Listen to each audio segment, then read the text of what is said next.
नमस्कार, भारत 24 देख रहे हैं आप। मैं हूं आपके साथ धीरेन्द्र अवस्थी। आज का दिन ऐतिहासिक दिन। राम मंदिर पर धर्म ध्वज की स्थापना हो चुकी है। मंदिर के शिखर पर धर्म ध्वजा स्थापित हो चुकी है और अभिजीत मुहूर्त में प्रधानमंत्री मोदी ने ध्वजारोहण किया। इस दौरान तमाम साधु संत भी इस पल के साक्षी बने। तो राम मंदिर के शिखर पर सनातन धर्म की धर्म ध्वजा स्थापित हो चुकी है और मंदिर के शिखर पर अब ये धर्म ध्वजा पताका लहराती हुई सनातन के गौरव की ये ध्वज, राम मंदिर पर धर्म ध्वज की स्थापना और इस ऐतिहासिक पल के अयोध्या वासी के साथ साथ तमाम देश भर के साधु संत भी बने।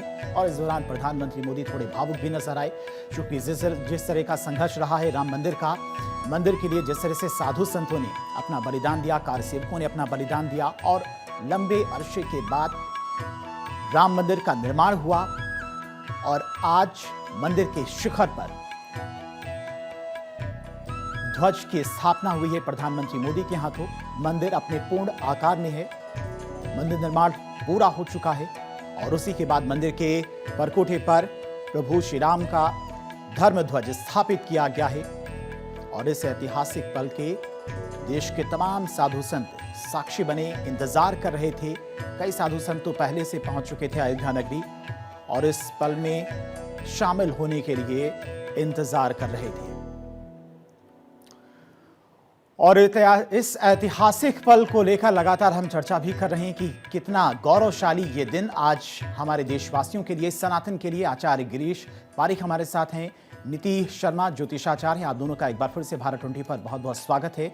सबसे पहला सवाल नीति जी आपसे, चूंकि आज के दिन की कल्पना अगर की जाए तो कल्पना से परे दिन है। जिस तरह से मंदिर का निर्माण हुआ, मंदिर की भव्यता जिस तरह से आज नजर आ रही है, तमाम साधु संतों का जो भाव उनके चेहरे पर नजर आ रहा है, जो प्रेम प्रभु श्री राम के लिए नजर आ रहा है, वो शब्दों में बयान नहीं किया जा सकता है।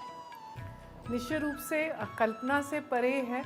ये स्वप्न 500 वर्ष से भारतवर्ष के वासी राम भक्त अपने हृदय में पालते हुए कि क्या इस जीवन काल में वो राम मंदिर को पुनः स्थापित होते हुए देखेंगे कि नहीं देखेंगे। तो वो स्वप्न अनंत काल तक, वो शहादत जिन लोगों ने इस मंदिर की परिकल्पना में दी, राम भक्तों ने दी, कार सेवकों ने दी, अनेकों साधु संतों ने दी, वो अयोध्या नगरी जिसके लिए कहा जाता है, कभी अयोध्या का अर्थ है जिसको कभी युद्ध में पराजित ना किया जा सके। भगवान राम ने जिसको पूरे इस ब्रह्मांड में पृथ्वी के एक उस अंश को अपने एक प्राकट्य रूप में उसको इस भूमि का चयन किया जो भगवान राम की जन्म भूमि है। वहाँ पे खुद भगवान राम वर्षों तक टेंटों में पैरामिलिट्री फोर्स के साथ घिरे रहे। तो वो पीड़ा जो भगवान राम के भक्तों के मन में थी, वो 500 वर्ष का जो वनवास जो भक्तों ने, जो इस भारत मातृभूमि ने, जहाँ भगवान राम आस्था के केंद्र हैं, मर्यादा पुरुषोत्तम की संज्ञा दी गई है।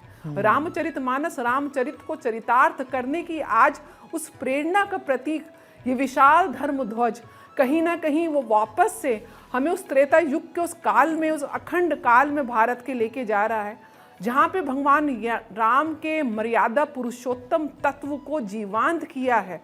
और कहीं ना कहीं भगवान राम इस मातृभूमि के कण कण में विराजमान है। सीता के सतीत्व में भगवान राम है, दशरथ के नंदन में भगवान राम है, कैकेयी के वचनों में भगवान राम है, जटायु के कटे पंखों में भगवान राम है, माता शबरी के झूठे बेरों में भगवान राम है, अहिल्या माता के उद्धार में भगवान राम है, हनुमान जी की भक्ति और शक्ति में भगवान राम है, विभीषण की भक्ति में भगवान राम है, यहाँ तक कि रावण के भी मोक्ष के, अगर मुक्ति के कोई आधार हैं, दुश्मन को भी जो मोक्ष और मुक्ति दे दे, ऐसे हैं भगवान राम। मर्यादा को हर रूप में, जब जैसे प्रधानमंत्री जी का उद्बोधन प्रारंभ हुआ तो उन्होंने बताया कि जब भगवान राम वनवास को गए थे तो वो केवल एक राजकुमार थे, लेकिन जब उस वनवास के बाद वो वापस अयोध्या नगरी आए तो वो पूर्ण रूप से मर्यादा पुरुषोत्तम, पुरुषोत्तम में भी उत्तम गुणों से निपुण भगवान राम के रूप में जब वो वापस आए, तो किस प्रकार से एक राजा का धर्म, एक भाई का धर्म, एक पिता का धर्म, एक पुत्र का धर्म, एक पति का धर्म, एक मित्र का धर्म, और सबसे बड़ा जो उन्होंने एक वचन दिया, जब लंका को उन्होंने विजय किया तो स्वर्ण की लंका छोड़कर आए और बोला कि जननी जन्मभूमि स्वर्गादपि गरीयसी, मेरी जन्मभूमि से बड़ा कोई स्वर्ग नहीं है। आज उस स्वर्ग का एक प्रकार से जो आभा इस ध्वजा के साथ, इस मंदिर के साथ, जो राम भक्तों में अंदर भावनात्मक रूप से कई बार शब्दों में पुरोना बहुत मुश्किल हो जाता है, उन भावनाओं को जो हमारे अंशों में, हमारे डीएनए में कहीं ना कहीं विद्यमान है। पूरे विश्व में भारत को विश्व गुरु की संज्ञा दी गई है। अध्यात्म का, ज्ञान का, प्रज्ञा का ये केंद्र बिंदु है, जहाँ पे सालों साल आप देखिए भगवान के ध्वज को जब प्रधानमंत्री जी नमन कर रहे हैं तो आंखें अश्रुओं से भरी हुई हैं। तो कहीं ना कहीं राजधर्म और राष्ट्र धर्म, धर्म नीति के आधार पे निभाते हुए आज प्रधानमंत्री मोदी जी के कार्यकाल में ये अद्भुत क्षणों के हम सब साक्षी बन रहे हैं। कुछ तो ज्योतिषाचार्य हूँ, कुछ योग तो उनकी कुंडली में भी इतने अद्भुत विद्यमान हैं कि ये कार्य उनके ही कर कमलों द्वारा क्यों ही साक्षात्कार हुआ। अनेकों वर्षों का संघर्ष का अंत उनके ही कार्यकाल में उसका अंत क्यों हुआ। तो ये कुछ ना कुछ तो बहुत ही शुभ योग, पंच महापुरुष योग, रूचक पंच महापुरुष योग और उनकी हर कुंडली किसी में के चेहरे विद्यमान पर है। आज के दिन कहीं खुशी ना भी। कहीं निश्चय रूप चाहे से आम पब्लिक हो, आम जनता हो जो वहां पर पहुंची थी, चाहे साधु संत हो, उनके चेहरे पर खुशी थी, एक भाव था प्रभु श्री राम के लिए। बाबरी मस्जिद के पक्षकार रहे इकबाल अंसारी भी इस दौरान काफी ज्यादा खुश नजर आए। हमारे सहयोगी आकांक्षा ने उनसे बातचीत की है, क्या कुछ उन्होंने कहा है सुनाते हैं आपको। इकबाल अंसारी जी इस वक्त यहाँ पर मौजूद हैं, अभी समारोह का हिस्सा बनकर आए हैं, क्या महसूस हो रहा है? अयोध्या नगरी है, धर्म की नगरी है। माननीय प्रधानमंत्री जी आए थे, झंडा फहराने आए थे, राम जी के मंदिर पे फहराने आए थे। हमको भी खुशी थी, हमको भी न्योता मिला था। क्या मिला है अंदर? प्रसाद में लड्डू मिला है, आप भी खाएंगे तो बढ़िया है। आप भी लीजिए। अगली बार भी आप आए थे और अगली बार भी निमंत्रण आपको दिया गया था और अगली बार आए थे। आप भी लीजिए। बार भी आए हैं। ये पहला तो आप हम खा चुके हैं, हम तो खा चुके हैं। हम पहले एकदम बनता है। हम खा चुके हैं। हाँ, एक इसको फोड़िए, हम खा रहे हैं। फोड़ लीजिए, फोड़ लीजिए। थोड़ा ये देखिए, ये मुंह मीठा कराया जा रहा है। इकबाल अंसारी जी हैं।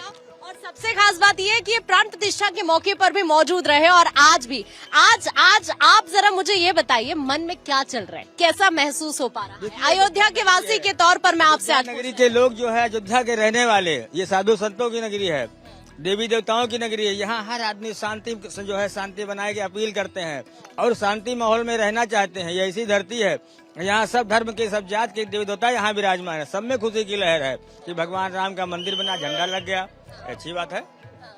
बिल्कुल, देखिए अभी यहाँ पर इकबाल अंसारी अंदर से आए हैं समारोह का हिस्सा बनकर और एक दूसरे को मुंह मीठा कराकर देखिए खुशी का इजहार करते हुए यहाँ पर नजर आ रहे हैं।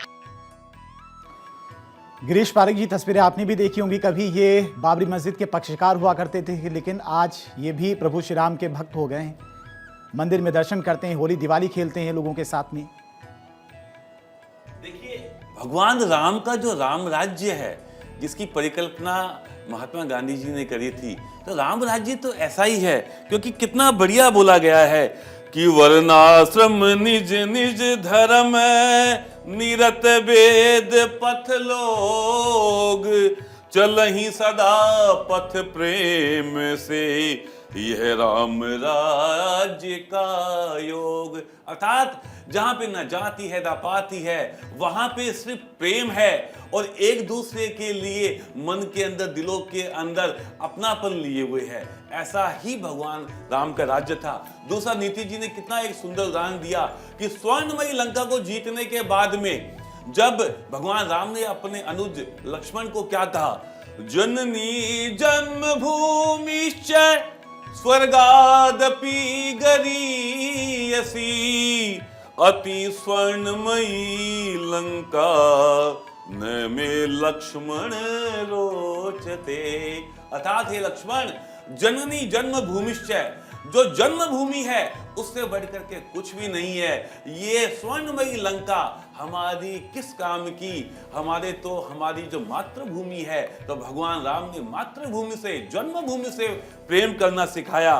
राम धाम दा पुरी सुहावनी, लोक समस्त विदित अति पावनी, चार खानी जग जीव अपारा, अवध तजे तनु नहीं संसारा, सब विधि पूरी मनोहर जानी, सकल सिद्ध प्रद मंगल खानी, विमल कथा कर कीन आरंभा, सुनत नासही काम मधदम्भा। तुलसीदास जी कहते हैं कि जो चार खानी है अर्थात अंडज, स्वेदज, उद्विज और उसके साथ में जरायुज, ये चार तरह की जो सृष्टि जो ब्रह्मा जी ने निर्मित करी थी, जो भी जीव इस नगरी में शरीर छोड़ते हैं फिर संसार में नहीं आते अर्थात उनका मोक्ष हो जाता है। अत्यंत पवित्र पावनी ये अयोध्या जो सप्तपुरियों में सबसे पहले भगवान के सुदर्शन चक्र पे बसी गई ये अयोध्या नगरी आज धन्य हो गई है, इसलिए क्योंकि हमारे रामलला यहाँ पे विराजमान हो गए हैं। और आज रामलला के साथ में भगवान राम की धर्म ध्वजा, और वो ध्वजा जो इक्ष्वाकु कुल का जिसके अंदर जो वृक्ष है वो है, और सूर्य कुल जो भगवान राम का है उसका चिन्ह उसके अंदर प्रतिपादित है। साथ ही प्रणव ओम जो कि हमारे ब्रह्मांड नाद का सारी ऊर्जा को समेटे हुए हैं, जिसके अंदर समस्त ब्रह्मांड समाहित है। आज वो चिन्ह जब भगवान राम के और मंदिर पे लहराएगा तो आप सोचिए, अगर हम 25 किलोमीटर दूर से 20 किलोमीटर दूर से भी उस अगर ध्वजा का दर्शन कर लेंगे तो हमें भगवान राम के दर्शन का पुण्य प्राप्त तुरंत हो जाएगा, जैसा कि हमारे प्रधानमंत्री जी ने कहा। तो आज संपूर्ण बहुत गौरवशाली भारतीयों पल के था। लिए यह अत्यंत एक रोमांचकारी क्षण है। आज का दिन वंदनीय है, पूजनीय है और हृदय में समाहित करने वाला है। ठीक है, गिरीश पारिक जी और नीति शर्मा जी, आप दोनों ने वक्त निकाला, उसके लिए बहुत बहुत शुक्रिया। और इसी के साथ एक लाइन रघुपति राघव राजा राम पतित पावन सीताराम, जय श्री राम।